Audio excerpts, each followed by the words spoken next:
স্বাস্থ্য ভবন অভিযানে যাওয়ার আগে অম্বিকা কান্না স্টেশনে বাধা দিল কান্না রেল পুলিশ। 15 জনেরও বেশি আশাকর্মীরা টিকিট কেটে ট্রেনে ওঠার সময় আটকায় রেল পুলিশ। টিকিট থাকলেও তাদের ট্রেনে উঠতে দেওয়া হয়নি বলে অভিযোগ। তাদের টিকিট উল্টে ফেরত নিয়ে টাকা ফিরিয়ে দেওয়া হয় বলে অভিযোগ। কেন রেল পুলিশের এরকম আচরণ? পুলিশের তরফ থেকে যদিও এই বিষয়ে কোনো বক্তব্য পাওয়া যায়নি। সৈয়দ আবু জাফরের রিপোর্ট, MBS নিউজ। জানুয়ারি আমাদের ডেকেছিল, সেখানে আমরা স্বাস্থ্য ভবনে সবাই মিলে সমবেত হয়েছিলাম। ওখানে উনি কথা দিয়েছিল যে আজ 21শে জানুয়ারি ওখানে যেন আমরা সকলে যাই। কিন্তু এই 21শে জানুয়ারি যখন আমরা যাওয়ার জন্য প্রস্তুত, এই কালনা স্টেশনে আমরা এসেছি, তখন এখানকার পুলিশরা আমাদের এখানে ওপরেই উঠতে দিচ্ছে না, প্ল্যাটফর্মেই ঢুকতে দিচ্ছে না। খালি বলছে আপনারা যাবেন না, আপনাদের নামে কেস দেবো, আপনারা যাবেন না, থানায় আটকে দেবো, তো আপনারা যে যার বাড়ি চলে যান, রাস্তা ট্রেন থেকে নামিয়ে নেবো, ফালতু যাবেন, এখান থেকে আপনারা বাড়ি চলে যান। তার সত্ত্বেও আমরা টিকিট কেটেছিলাম।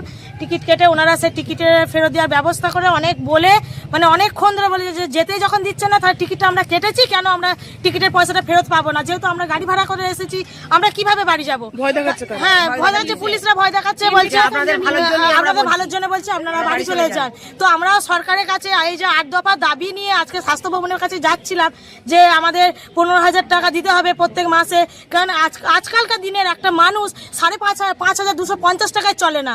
কারণ হচ্ছে একটা ভিখারি পর্যন্ত তার একটা 10 টাকা থালায় ভাত কিনতে গেলে সে ভাত আর ডাল ছাড়া কিচ্ছু পায় না। তাহলে আমরা আমাদের ছেলে, আমাদের স্বামী যে এই কাজে এসেছি কিসের জন্য? যে আমরা স্বামী বা আমাদের সন্তানকে হেল্প করার জন্য। তাহলে সেই হেল্পটা কি আমাদের 5,250 টাকা দিয়ে গণনা করেছে সরকার? তো আর কিচ্ছু নেই সরকারের। যেতে দেওয়া হয়নি না, আমাদেরকে দেওয়া হয়নি। এত পুজো প্যান্ডেলে আমাদেরকে 10 লাখ করে সরকার দিচ্ছে। আর স্বাস্থ্য ভবনে যে আশাকর্মীরা যে লেবার, আর যখন স্বাস্থ্যকর্মী যখন ওপর মহল যখন বড় বড় মেডেল পাচ্ছে যে মাতৃমৃত্যুর হার কমাচ্ছে, শিশু মৃত্যুর হার কমিয়ে দিচ্ছে, তখন কে পাচ্ছে? ব্লক পাচ্ছে, জেলা পাচ্ছে। কাদের জন্য পাচ্ছে? এই লেবার, এই আশাকর্মীদের জন্য পাচ্ছে। তাহলে এই আশাকর্মীদের জন্য কি একবার চিন্তা করতে পারছে না সরকার? আমাদের এখানে সবসময় বলা হয় কি ট্রেনিং রেখে যে দিদি আপনারা সিসি ক্যামেরার মতো কাজ করছেন। তাহলে আমরা যদি সিসি ক্যামেরার মতো কাজ করতে পারি দিদি, তাহলে আপনারা বলুন যে আমরা যদি সিসি ক্যামেরা হতে পারি, তাহলে সিসি ক্যামেরার দাম কত হতে পারে?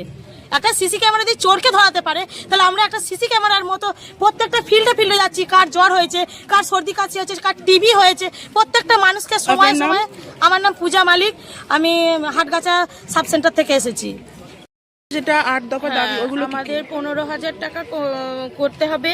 খেপে টাকা দেওয়া যাবে না। কোনো আশা যদি মারা যায় তাহলে তাকে মৃত্যুকালীন 5 লাখ টাকা দেওয়ার কথা বলা হয়েছে। আর আমাদের যে টাকা আটকে রাখা হয়, সেই টাকাটা যাতে আটকে রাখা না হয়, ফোন বিল অন্তত পক্ষে 300 টাকা দিতে হবে। পিএলআই 1 বছর ধরে সমস্ত টাকা বাকি আছে, সেগুলোকে দেওয়া হয় না। আর মাতৃত্বকালীন ছুটি, যেটা আমরা ফিল্ডে গিয়ে মায়েদেরকে বোঝাচ্ছি যে মাতৃত্বকালীন কি করা উচিত, সেটা আমরা নিজেরা আশা হয়ে সেটা তা আমাদের বাচ্চাদেরকে দিতে পারছি না। আজকে যেতে পারেননি কেন স্বাস্থ্য দপ্তরে? আজকে আমাদের স্বাস্থ্য দপ্তরে ট্রেনের টিকিট কাটা সত্ত্বেও আমাদের এখান থেকে পুলিশ আটকে দিয়েছে, আমাদের যেতে দিচ্ছে না, প্ল্যাটফর্মেই উঠতে দেওয়া দিচ্ছে না। আবার অপরন্ত ট্রেনে যারা চেপেছে তাকে সেখান থেকেও তাকে নামিয়ে দেওয়া হচ্ছে। ট্রেনে উঠলো নামিয়ে দেওয়া হচ্ছে, ট্রেন থেকেও নামিয়ে দেওয়া হচ্ছে। এটা কারা নামাচ্ছে? পুলিশেই।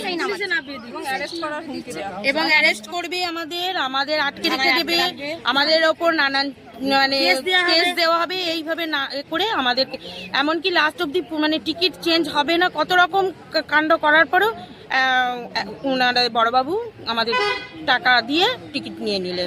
এখন আপনাদের দাবি কি? আপনাদের তো যেতে দেওয়া হয়নি, এখন কি করবেন আপনারা? আমরা বলছিলাম আমরা কালনা স্টেশনেই বসে থাকবো, আমরা যাবো না, আপনারা যেমন যাবেন আমরা এখানেই বসে থাকবো। কিন্তু ওনারা সেটাও আমাদের থাকতে দেবে না। এখানে বসে থেকে বাড়ি চলে যান, এখানেও আপনাদের থাকতে দেওয়া হবে না। কি করবেন এখানে বসে থেকে? এখানে বসে থাকার দরকার নেই। এখন কেন বসে থাকবেন? এখন আমাদের দাবি হচ্ছে যারা গেছে যেতে পারেনি, আমরা চাইছি যে আমরা যাব, আমাদের যেন যেতে যাওয়া হয়। আমাদের তো স্বাস্থ্য দপ্তর থেকে ডাকা হয়েছে, সেই জন্যই তো আমরা যাচ্ছি, যেন আমরা সেই জায়গাটা পর্যন্ত পৌঁছতে পারি এবং আমাদের দাবিগুলো তাদের জানাতে পারি, এবং ওনারাও যেন আমাদের কথাটা শোনেন। আপনার নাম? আমার নাম কৃষ্ণা চ্যাটার্জি। আর কোন পোস্ট? আমি হাটগাছা ওয়েস্ট থেকে আসছি।